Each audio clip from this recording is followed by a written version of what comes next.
자, 그러면 우리가 한번 생각을 해보겠습니다. 우리가 창조주의 형상을 회복하라 이제 말씀을 하는데요.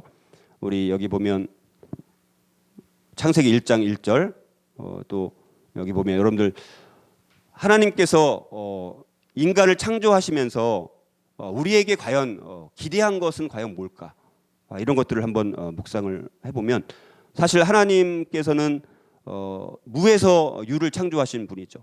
여러분들 무에서 유를 만들어내는 것, 여러분들 저도 저희 아이들 예진이랑 시온이랑 이름을 지을 때 참 많이 어렵더라고요. 여러분들 하나님은 기본적으로 우리를 하나님을 닮은 존재로 우리를 창조하셨습니다. 자, 그래서 우리가 하나님이 인간을 지으시면서 기대하신 것을 이루기 위해서 우리가 살아가야 될 삶 중에 하나는 하나님의 설계를 실현하는 삶이에요. 하나님의 설계를 실현하는 삶. 여러분들 첫째 날부터 넷째 날까지 히브리어 단어와 그다음에 다섯째 날부터 마지막까지의 그 히브리어 단어 수를 세어 보니까 그 단어 수가 똑같다라고 합니다. 그리고 첫째 날 창조하신 바탕 위에 넷째 날 창조하신 것이 들어가고 둘째 날 창조하신 것에 다섯째 날 창조한 것이 들어가고 셋째 날 창조한 것에 여섯째 날 창조한 것이 들어가고 이렇게 배경과 공간. 그러니까 이런 이 창조 6일간의 창조와 7일째 안식하는 요 창조의 그것을 볼 때 하나님은 분명한 어떤 설계를 갖고 이 세상을 창조하셨다는 거예요. 그것을 다시 말해서 우리가 살아가야 될 존재는 하나님의 그 설계를 실현하는 삶이라고 우리가 볼 수가 있습니다. 또 하나는 하나님의 형상을 닮아가는 삶이에요. 우리가 하나님의 형상을 닮도록 우리를 창조하지 않으셨습니까? 하나님의 형상을 닮았다라는 것은 우리가 분명히 물론 영적인 존재로 우리가 창조되었다라는 것을 우리가 인식을 합니다. 그런데 중요한 것은 하나님의 형상을 닮아간다라는 것은 이제 하나님의 속성, 그러니까 하나님의 영적인 측면을 닮아가야 되는 존재인 건 분명히 맞죠. 그리고 우리가 타락으로 그게 다 파괴되었는데 우리가 그것이 하나님의 영적인 존재 이런 부분들을 회복하는 것이 굉장히 중요하고 그러나 우리는 하나님의 지성을 이제 닮은 존재로 창조되었다라는 것에 대해서 우리가 별로 인식을 못합니다. 교회에서는 주로 강조하는 게 뭐 영적인 것만 강조하잖아요. 이 하나님의 지성적인 측면이 매우 뛰어난 분인 거예요. 하나님의 지성은 여러분들 우리 인간이 다 표현할 수 없을 만큼의 지적으로 매우 뛰어난 분이 하나님이라는 거예요. 하나님의 지적인 뛰어남이 없으면 이 온 우주 만물이 어떻게 이렇게 질서정연하게 이렇게 돌아갈 수 있게 만들었을까? 지적으로 아주 탁월한 누군가가 아닌 이상은 이 세상을 이렇게 만들 수가 없는 거예요. 우리가 아무리 생각을 해봐도. 그런데 이제 사람들은 이걸 이제 거부하는 거죠. 왜냐하면 그걸 인정하면 신이라는 존재를 인정해야 되니까 신이라는 존재를 인정하고 싶지 않으니까 자꾸 이런 걸 거부하는 거예요. 이 세상 사람들은 그 완악한 마음, 완고한 마음 때문에 그런 것을 거부하게 되어 있습니다. 자, 그래서 우리는 창조주의 형상을 특별히 지성적인 측면을 제가 이제 여러분들에게 앞으로 많이 강조하는 것 중에 하나는 이런 지성적인 영역에서 우리가 나누고 설명해야 될 것들이 굉장히 많다라는 것입니다. 그래서 창조주의 형상을 회복하는 것 중에서 지성적인 측면만 다시 한번 말씀을 한번 드려보면요. 첫 번째는 우리가 회복돼야 될 것 중에 하나는 뭐냐면 창조주의 언어성과 문학성을 우리가 회복해야 한다는 거예요. 창조주의 언어성과 문학성. 여러분들 하나님께서 이 세상을 창조하실 때 뭘로 하셨습니까? 말씀으로 하셨어요. 하나님은 우리에게 성경을 기록을 해주셔서 이 성경이 뭐예요? 말씀 아닙니까? 하나님이라는 분 자체가 말씀으로 대화하시는 분이고 삼위일체 하나님도 서로 늘 끊임없이 대화를 나누는 존재라는 것이죠. 여러분들 성경에 보면 시편 같은 것을 보게 되면 굉장히 아주 아름답게 기록되어 있는 시편들이 참 많고 이 세상에 있는 여러분들 문학들도 보게 되면 문학을 통해서 여러분들 그 어떻게 사람이 그런 문학을 통해서 자기의 사상을 그렇게 아주 스토리 있게 전개해 나갈 수 있을 것인가 참 대단한 거 아닙니까? 그렇죠? 문학을 보면서 그런 거를 전혀 느껴보지 못하셨나요? 우리가 문학을 읽으면서 참 그분 문학가들 대단한 거 아닙니까? 자기가 갖고 있는 표현하고 싶은 것을 그 많은 스토리를 가지고 플롯을 통해서 등장인물을 통해서 배경을 통해서 그렇게 자기가 추구하는 가치관을 문학을 통해서 표현한다는 것 자체가 매우 뛰어난 거 아닙니까? 그러니까 하나님 자체가 언어적인 분이라는 거예요. 문학성이 매우 뛰어난 분이 하나님이라고. 우리는 그 창조주의 언어성과 문학성을 우리가 회복해야 돼요. 그리스도인들은 이것이 회복될 수가 있습니다. 그래서 우리가 이 세상 사람들보다 그리스도인들 문학가들이 월등하게 뛰어난 문학 작품을 사실 써내야 되는 것이 원래 맞는 거예요. 그래서 사실 중세 시대 전후까지만 하더라도 사실 대부분의 뛰어난 작품들은 거의 대부분 그리스도인들이 쓴 거예요, 사실은. 뭐 종교개혁 물론 이후까지도 물론 해당이 될 수는 있겠지만, 근데 오늘날은 이것을 다 세상 이 사람들한테 우리가 빼앗긴 측면이 참 많이 있는 것 같아요. 오늘날 우리 그리스도인들이 이것을 다시 우리가 회복하는 것이 우리의 과제라고 볼 수가 있습니다. 또 하나는 창조주의 사회성과 공동체성을 회복해야 돼요. 이 세상도 우리가 사회를 배우고 이 세상 사람들도 공동체라는 말을 많이 합니다. 여러분들 이 세상 사람들도 공동체라는 말을 많이 하는데 그러면 왜 이 세상 사람들은 공동체를 많이 말함에도 불구하고 그들은 계속 분열과 갈등을 일으킬 수밖에 없느냐라는 것입니다. 그들은 모델이 없어요. 이 세상은요 진짜 모델이 없어요. 그러나 우리 그리스도인들에게는 모델이 있다는 거예요. 이 땅의 최고의 이 공동체성을 보여주신 분은 삼위일체 하나님이에요. 삼위일체 하나님. 삼위일체 하나님 서로 어떤 존재입니까? 서로 다양한 것을 인정하는 그런 관계 아닙니까? 성부 하나님은 성부 하나님만의 이 구속 계획을 이렇게 하시는 역할이 있고, 우리 성자 예수님은 우리 성자 예수님, 성자 하나님은 어떤 존재? 그 구속을 성취하신 분. 그리고 성령 하나님은 그 구속을 이루어 가시는 분.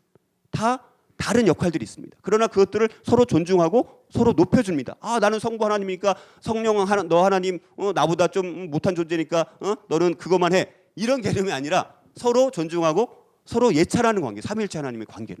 그리고 또 어떤 관계입니까? 서로 연합합니다.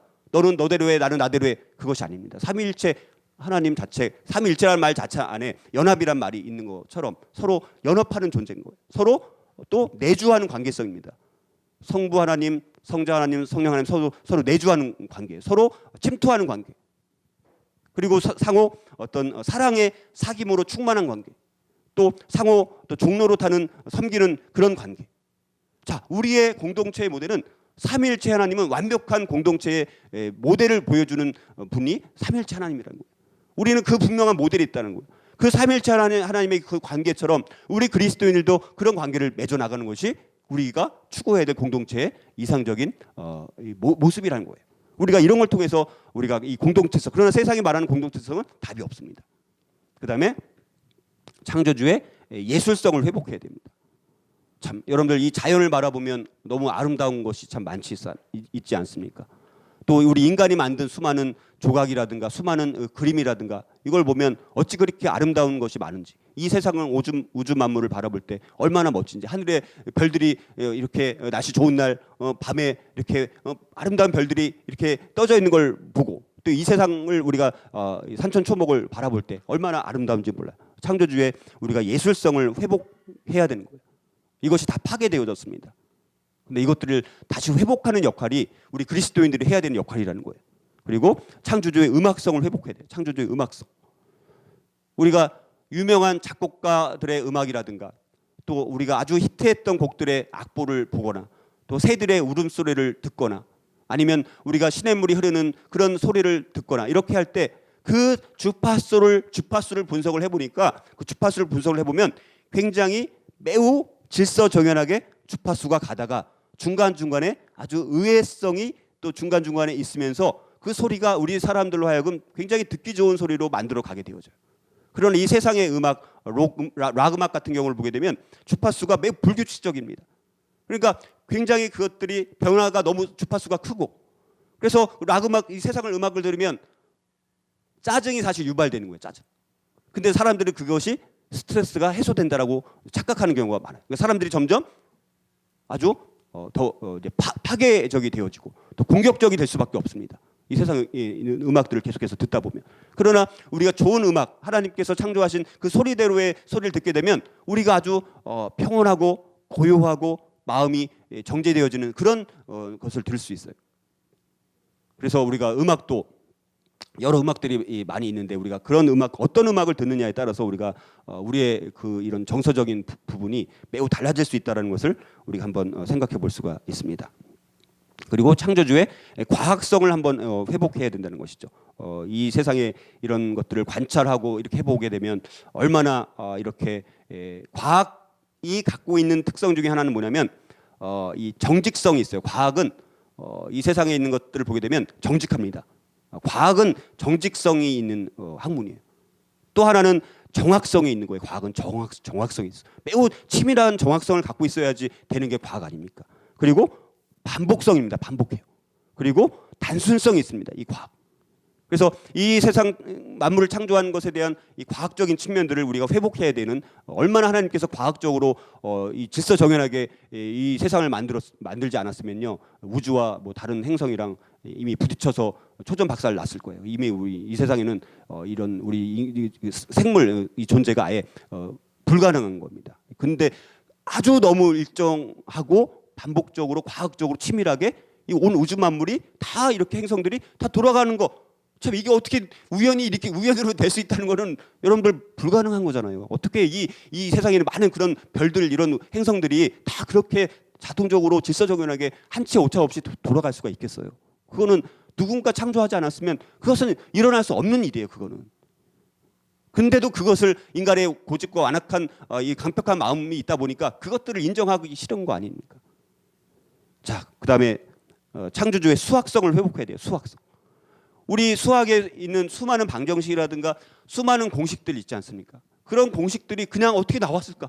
참 신기하지 않습니까? 어떻게 그렇게 공식이 정확히 나오는지, 그 공식들은 그 공식대로 넣으면 다 되게 돼 있어요. 참 어떻게 그렇게 그런 것들이 과연 있을 수 있을 것인가?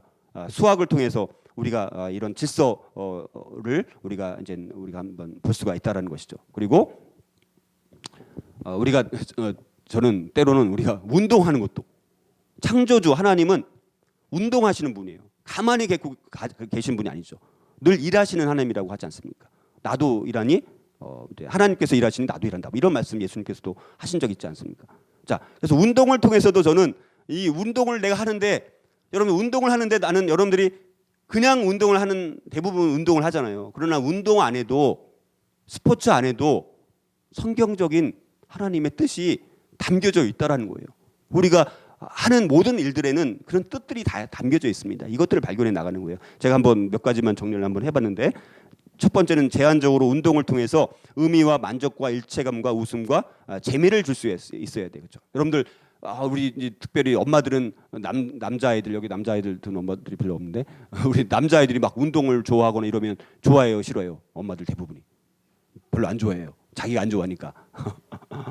자, 여러분들, 그러나 운동을 할 때는요, 그 안에 의미가 있고 만족이 있고 일체감이 있고 웃음이 있고 재미가 있어요. 그러니까 하지. 재미없는 걸 누가 하겠어요? 운동을 누가 그냥 재미없는데 못하라 해요? 재미가 있으니까 하죠. 우리가 족구를 하든 뭘 야구를 하든 재밌으니까 하지. 재미없는데 누가 그걸 합니까? 뭐 돈을 주면 할 수는 있겠지만 우리가 다 재밌으니까 하는 거 아닙니까? 그렇죠? 두 번째, 운동이 우상숭배가 되지 말아야 돼요. 그런데 또 너무 또 스포츠에 빠지다 보면 우상숭배가 되는 거예요. 우상숭배가 되는 게 언제일까요? 주일날 예배를 드리는데 지금 토트넘이랑 뭐 어디랑 첼시랑 뭐 축구 시합을 해요. 그래서 물론 그 시간에는 축구를 안 하지만 대부분 새벽에 하겠지만, 근데 그 마음 안에 오늘 토트넘이 이겨야 되는데 그런 마음이 예를 들어요. 우상숭배라는 건 바로 그런 거예요. 근데 운동이 만약에 하나님보다 더 우선시되게 그것이 생각이 나게 되면 그거는 우상숭배가 될 수 있다는 거예요. 이게 운동이든 다른 것도 마찬가지입니다.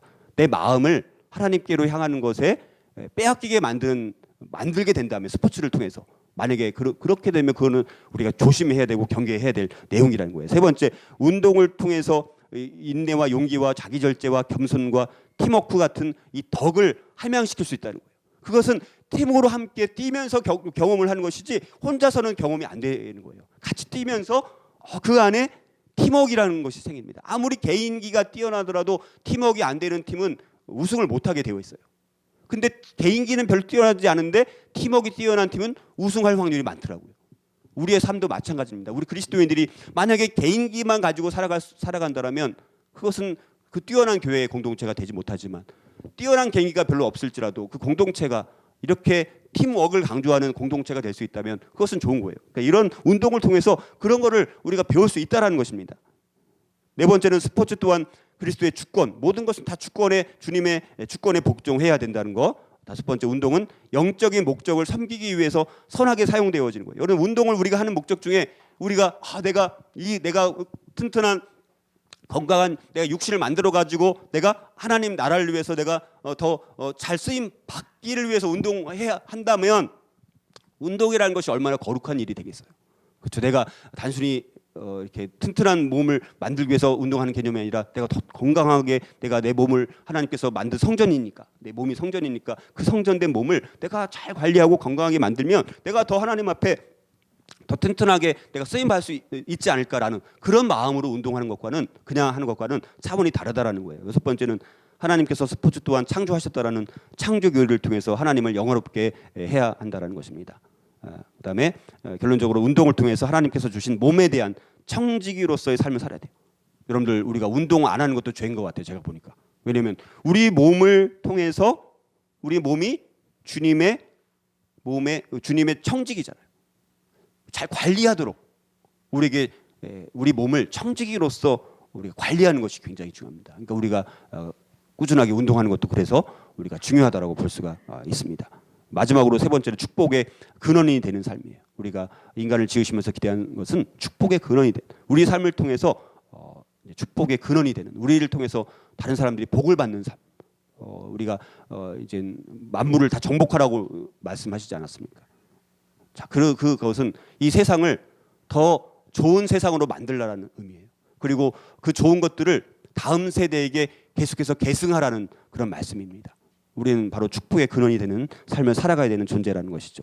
이제 우리가 기독교 세계관으로 본 창조 세계, 그래서 우리가 이제 우리의 삶의 영역에 보면 여기 보면 오른쪽에 보면 우리가 뭐 신앙적, 도덕적, 법률적, 심리적, 경제적 해서 또 신학부터 해서 우리 수많은 이런 학문의 영역이 있습니다. 그렇죠? 우리의 삶의 자리에서 이런 것들이 다 이제 우리가 함께 있는 건데 이거를 우리가 하나님의 말씀을 가지고 이거를 이렇게 투영해서 볼 수 있어야 되는 것이죠. 이게 그냥 보면 우리가 그냥 세상에서 말하는 그런 관점으로 보는 것이 아니라 우리 하나님의 말씀에 비추어서 이런 영역들을 한번 우리가 투영해서 본다라면 이 세상을 하나님이 창조하셨다라는 관점에서 우리가 보게 되면 이런 학문의 수많은 영역들을 우리가 더 정확히 우리가 볼 수 있다라는 것이죠.